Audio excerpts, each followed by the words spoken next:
Hey everybody, it's Ron from Pick Dawgz here with Chris Ruffalo to go over our Week 6 college football games. Mitch is out this week, but he should be back for next week's schedule. Chris, glad to talk some college football with you this week. Got some nice weekday games, some weekend games as well. What do you think about this Week 6 card? Absolutely, Ron. I'm happy to talk football with you as well. Yeah, we're going to be missing Mitch this week, but that's fine. He'll be back before you know it. And all of a sudden, Thursday is going to be the start of that stretch that we wait for every year. Wednesday, the last day without any sort of football from that day until the Super Bowl. So this is what we wait for every single year, and we've got a great card to break down to kick things off. All righty, let's get into it. Let's talk about Week 6 in college football.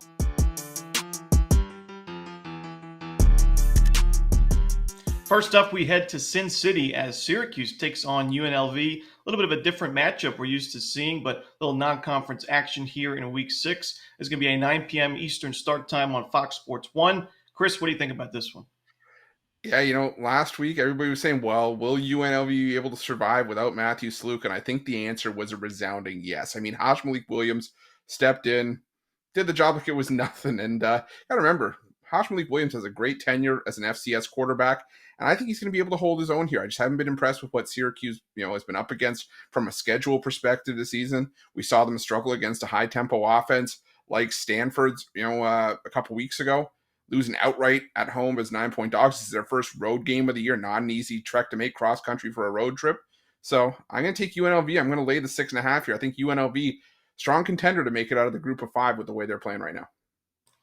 Yeah, I got to agree with you. I mean, I think Syracuse the last couple of weeks, concerning performances for me offensively, 8 sacks given up. And we know their run game hasn't really been consistent this year. So I worry about that. Like you mentioned, their first road game of the season. UNLV, a lot of people were panicking when Sluka announced, he wasn't going to be with the team. But like you said, they didn't miss a beat. And this is a team that runs the ball very well. I think they'll run the ball well in this game. And, they're 4-0. Syracuse had a nice start to the season, but I think the Rebels are the better team.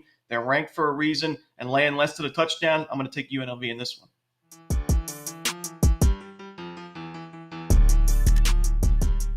Next up, we have a little Big Ten matchup here on Friday night. Same time, 9 p.m. Eastern on Fox. Michigan State and number 6 Oregon. Oregon is a big favorite in this one. And for me, when you look at Oregon's last week performance against UCLA, a little bit concerning that they weren't able to cover the number. I do think it was a little bit of a misleading final score because the Ducks were in a position to score another touchdown or at least a field goal to earn the 28-point lead. They threw a pick 6 instead, and UCLA was able to cover the number. But, for me, Oregon, this is a tough spot for them. I mean, they've been on the road the last couple of weeks. Now they return home. Michigan State didn't really play too well against Ohio State last week, but defensively, this team is sound. I mean, they have a better defense I think a lot of people expected going into the year. I think the defense holds up enough to at least cover this spread. I think Oregon still wins the game comfortably, but I look for the Spartans to cover the number. What do you think, Chris? Yeah, I kind of went back and forth on this one. I'm still leaning towards Oregon just because I am concerned about Michigan State early on. It's not when I'm rushing to the window to bet just yet because I do think that this number, it could very well fall within a couple points of it. I definitely think it's at least a 3-touchdown win, but we're being asked to lay 24 here. Oh man, it's tough, but I'm going to lean towards Oregon here because I do think they get the slight cover in this one.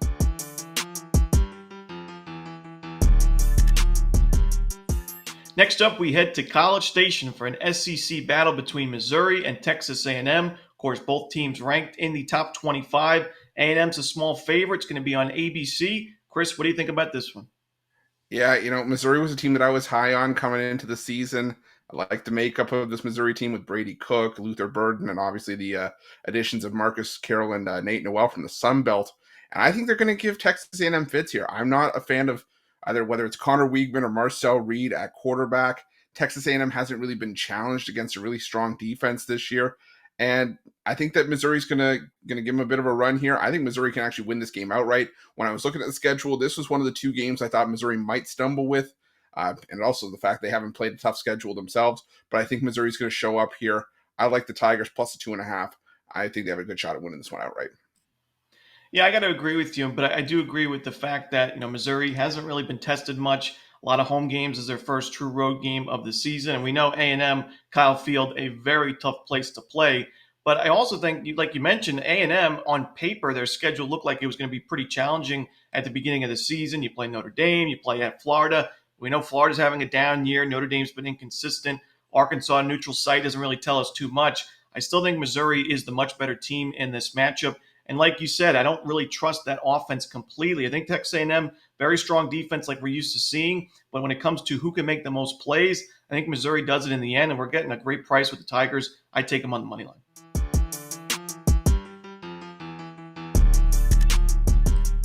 Next up, we go back to the Big Ten as UCLA takes on Penn State. Another early game, 12 p.m. Eastern on Fox.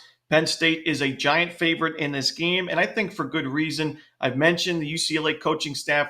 I think it's a lot of inexperience there, and I think you're going to see some growing pains, at least in the early, first season, maybe next season as well for this program. And, the offense has just not really got it done this year. They haven't been able to run the football. The offensive line has given up a sack on almost 10% of their passing plays. The defense has been a bit better, but you're still, this secondary's given up 70% completion to opposing quarterbacks. So for me, like I mentioned with that misleading final score earlier, I think UCLA, should have lost that game and failed to cover against Oregon. Now I think we're actually getting a pretty good price with Penn State. Penn State last week took care of business against Illinois. I'd like them to cover that 18-point spread. They fell short of it, only winning by 14. But I still think Penn State's off to an amazing start to the season. This is a tough travel spot for UCLA. They've kind of been all over the place recently. At LSU, back at home against Oregon, now back on the road against Penn State. It's a bad spot for me, so give me Penn State. I'll lay the points. What about you, Chris? Yeah, I'm going to take the over here. I was also impressed with Penn State defensively in that game against Illinois. They've allowed 7 points in the last 2 weeks. But the only reason I don't love laying the points with Penn State here, although that would be where I would lean, is the fact that UCLA has just been able to sneak in the back door against these big numbers this season. Covered 21 against LSU, lost by 17. Covered the 23.5, like you mentioned, against Oregon, lost by 21. So even a couple of touchdowns here, I think is a lot easier to help us get up and over this total of 45. And it really wouldn't surprise me if Penn State got to this total on their own. I think, like you said, there's going to be some growing pains for UCLA, at least this year for sure, if not next year as well. So I prefer the over in this spot.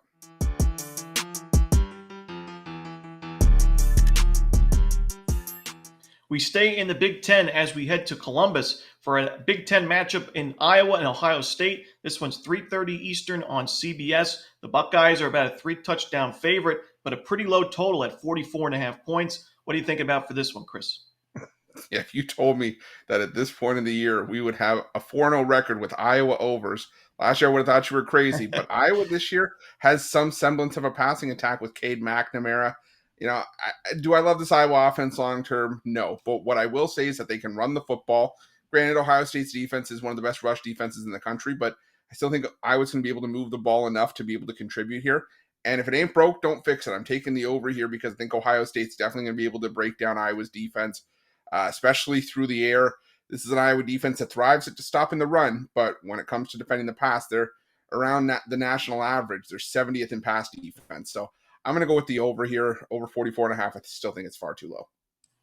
Yeah, I could get there with the over in this one, but I also got to mention, Ohio State, great run defense, but look at who they played. Akron, Western Michigan, Marshall, and Michigan State. I would say Iowa, believe it or not, could be the toughest offense that they've played this year. It's kind of crazy to think, but Iowa's improved quite a bit offensively this season. Their offensive line's held up well. They've ran the ball for about 6 yards per carry. Still a strong Iowa defense, maybe not as potent as we're used to seeing, but still a very good defense, probably top 25 in the country. I think it's just too many points. I'm going to take the points with Iowa. I think this is going to be a closer game. I think Ohio State still wins it, but it's going to be a scary one in my opinion for the Buckeyes. I'll take the points with Iowa.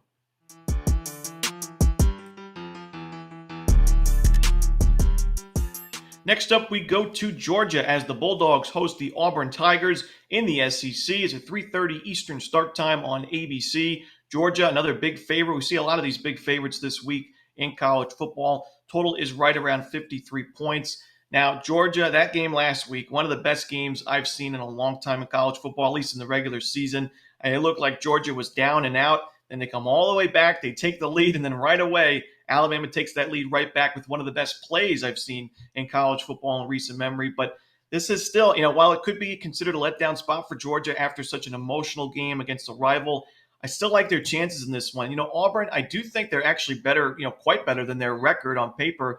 They, in terms of yards per play, and I mean, offensively, they've scored 33 points per game, 460 yards per game. Their defense hasn't been miserable.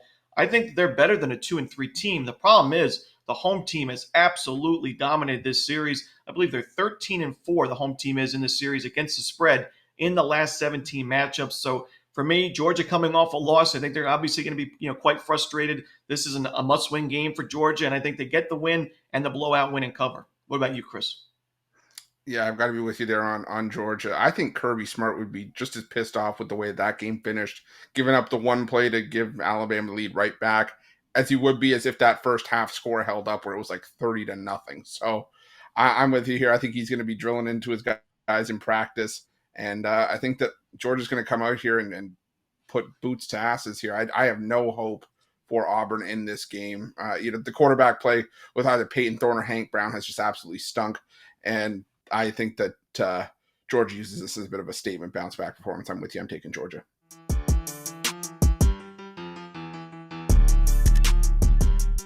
We stay in the SEC as we head to Columbia, South Carolina, as Ole Miss tries to redeem itself after its upset loss last week. They take on the Gamecocks of South Carolina. Chris, what do you think about this one?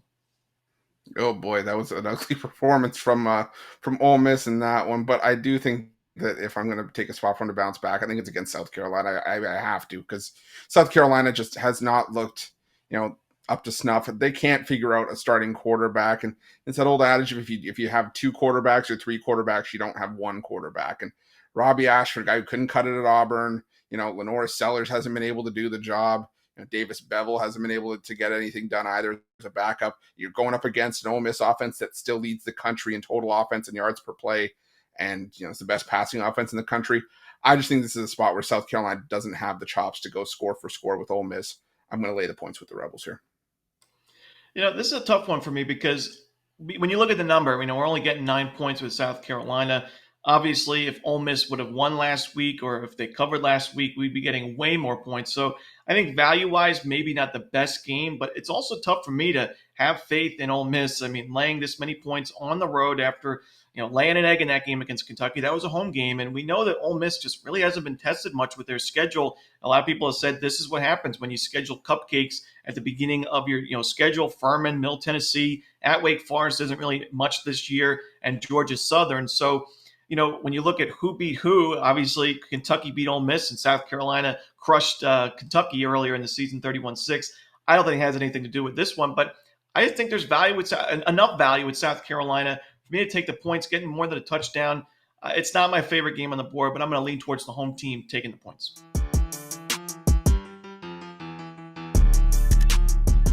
Next up, another 3:30 Eastern start time on the Big Ten Network. It's Indiana, newly added to the AP polls, and Northwestern. And we got Indiana, Curt Cignetti, taking over the Hoosiers team.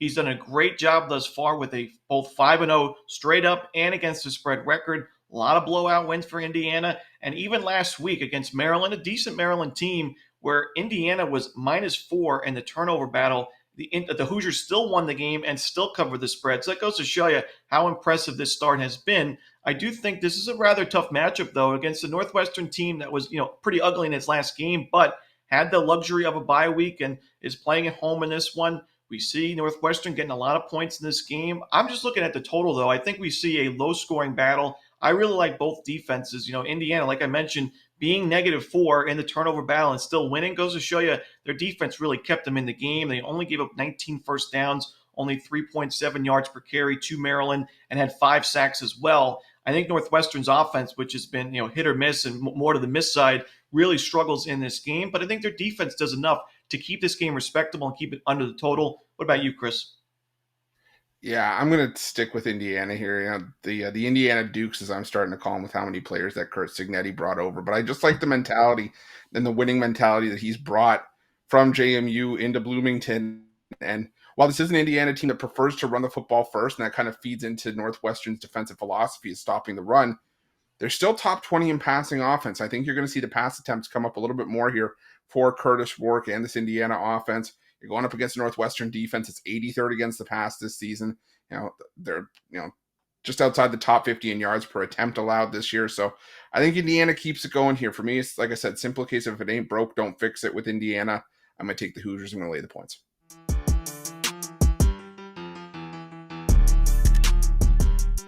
Next up, we head to Nashville for a 4:15 Eastern start time between Alabama and Vanderbilt. Alabama now the new number one in the AP polls after its win over Georgia last week. Vanderbilt gets to host Alabama here. We'll see if they can make some noise. What do you think, Chris?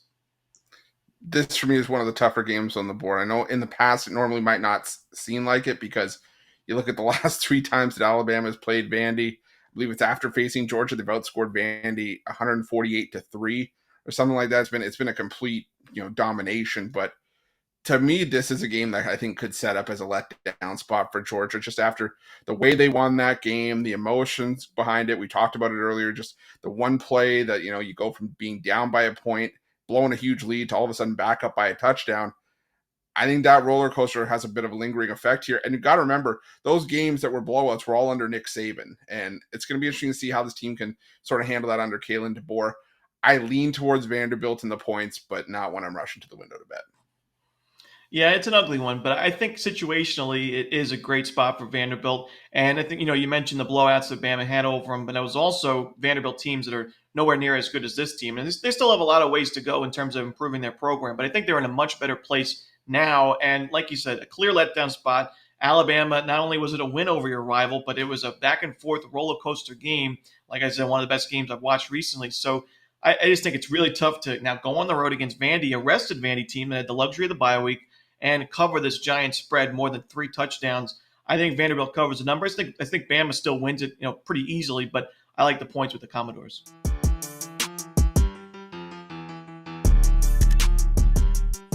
Next up, we go to the ACC, as this is a game that we expected to be a much bigger game and more important game when you looked at the preseason schedule. Clemson and Florida State. Now, of course, the Seminoles are 1-4 this season, 1-3 in conference play. This is a 7 p.m. Eastern start time on ESPN. Chris, do you think this is a breakout spot potentially for Florida State, or does Clemson keep rolling?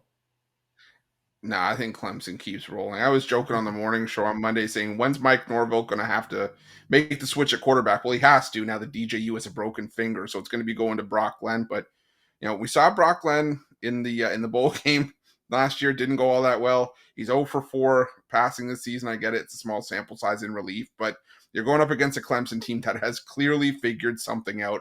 And that loss to Georgia is not looking as bad as it did before. It's more say more about how good Georgia has been this season than about how poor Clemson looked in that game. I mean, point totals of 66, 59, and 40.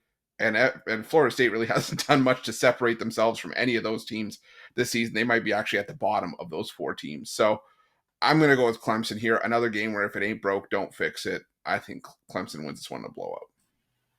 Well, for me, I love myself some backup quarterbacks in the NFL. And I think the same goes for college football sometimes, where we get really good prices with these backup QBs. And I think it's honestly an upgrade for Florida State with Glenn now at QB. And Clemson's been dominant offensively. We know they've scored a ton of points, like Chris just mentioned, but their defense, which is usually the team's best part of the team, has not been as dominant. I mean, they've given up quite a few yards, and especially on the ground.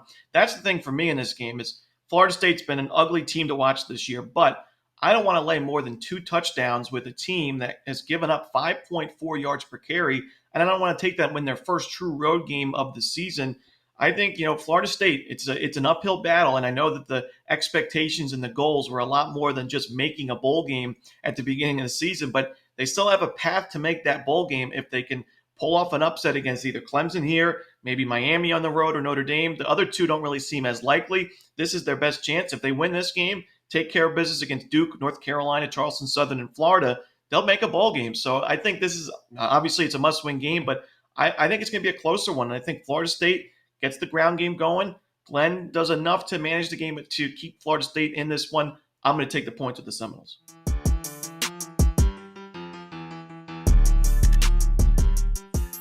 Next up, a primetime matchup between Tennessee and Arkansas in the SEC. This one's 7:30 Eastern on ABC. Tennessee now 4th in the AP polls, and we got the Vols as a right around 2-touchdown favorite on the road. Total right around 60. What do you think about this one, Chris?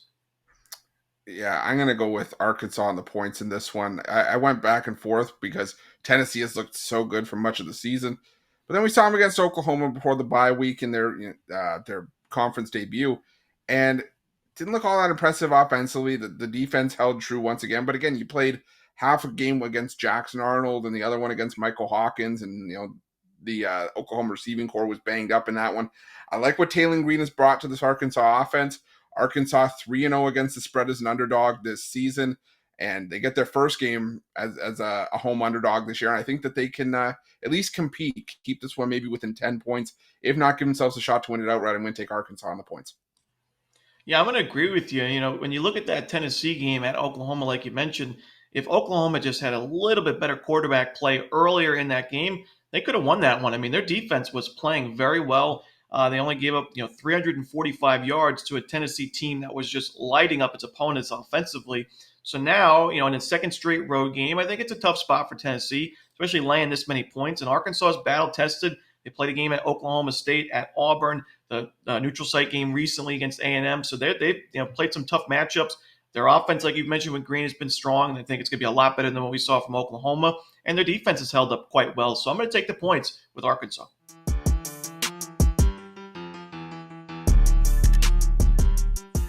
Next up, we have a rematch of the national championship game from 2023. It's Michigan and Washington, 7:30 Eastern as well on NBC. This should be a fun one, even though it's a little bit of a down year for Washington this season, and you could say for Michigan as well, despite the Wolverines being ranked 10th in the nation. Now, Washington is actually the favorite in this game now. They are right around a field goal favorite with a very low total to go with it.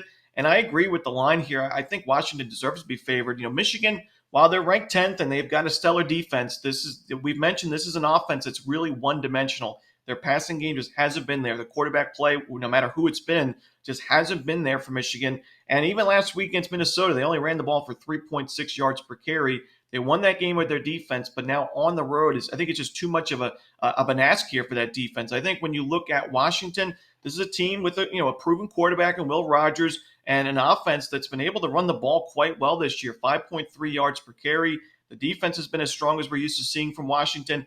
You could say that they have not been battle tested, that's for sure. They played 4 home games, against Weber State, Eastern Michigan, Washington State, Northwestern, and the 1 road game at Rutgers. But they're coming off an extended week or a long week because they played on the weekdays last week. I think they're prepared for this one, and I think they win this game and cover the spread. What about you, Chris? Yeah, I'm leaning towards Washington with you. I'm also leaning towards the over. I never thought I'd catch myself saying that. Looking at the way that Michigan's performed this season and the state of this Washington defense. I mean, who would have thought a Jedfish coach team would be, renowned for their defense? But I think that Washington can definitely put up some numbers here against this Michigan defense, especially from an aerial perspective. I mean, this is still a Washington offense that's top 20 in pass yardage, top 50 in pass attempts per game. And Michigan's defense, this vaunted Michigan defense, 107th in defending the pass, giving up the second most pass attempts per game. Teams are figuring out they can throw on Michigan. But I also think Michigan can run the football. That's the area where, Washington's defense has been most susceptible this season. I think 41 is just really low for this total, and that's why I like the over, but I'm with you. I think Washington wins this one by at least a field goal. So give me Washington, give me the over.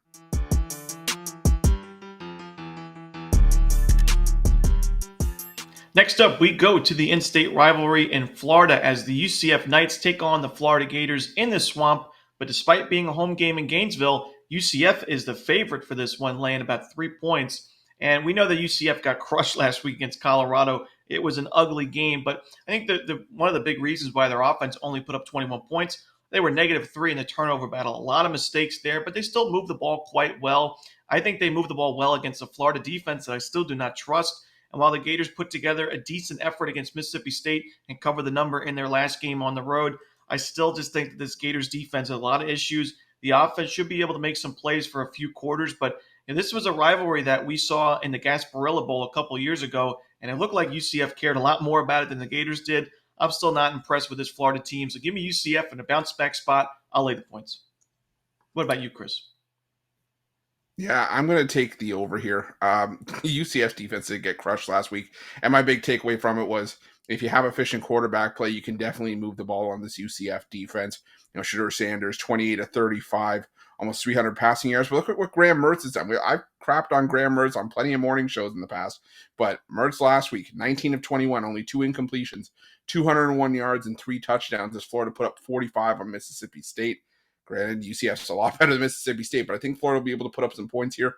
But let's also forget UCF, they love to run the football. 3rd most rushing attempts per game, 2nd in total rushing yards per game, 5th in total offense. And Florida, 108th against the rush this season, even 95th against the pass if UCF wants to go through the air. So for me, I got to go with the over. I think the track meet is in store.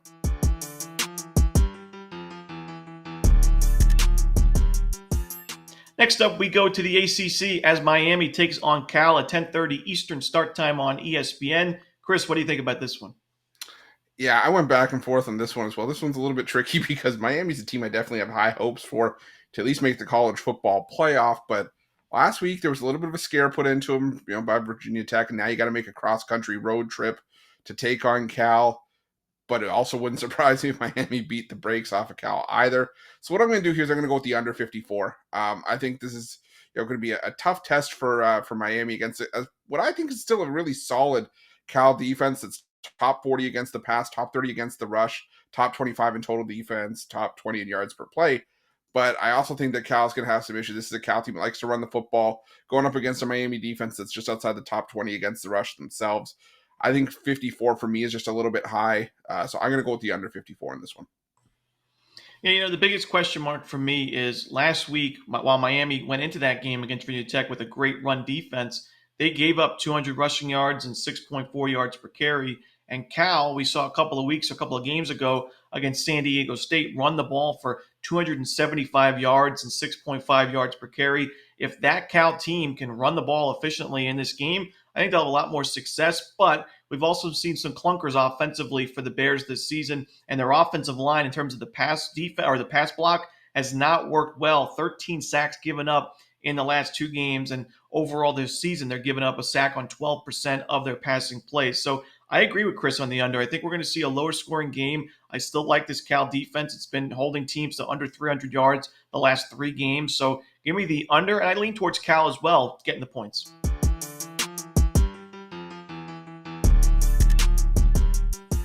And the final game we're to talk about for the Saturday card in college football, it's Texas Tech and Arizona, 11 p.m. Eastern on Fox. We see Arizona coming off the big-time upset win over Utah as a 6-point favorite in this game and a pretty steep total at 63.5 points. Now, I like the under in the previous game, but I like the over. I like the opposite in this one. I think we see a high-scoring game because I don't love this Red Raiders secondary. They're, in terms of pass efficiency defense, one of the weakest teams in Power 4 football. And I think Arizona, which has a great quarterback and one of the best receivers in college football, should be able to really exploit those issues that Texas Tech has in their defense. But I also think that the Red Raiders, a team that's been able to run the ball for 5.3 yards per carry with one of the best offensive lines in football right now against an Arizona team that we saw against K-State, get crushed on the ground. I mean, they had a field day running the football in that game, even against New Mexico at the beginning of the season, another poor effort against the run. So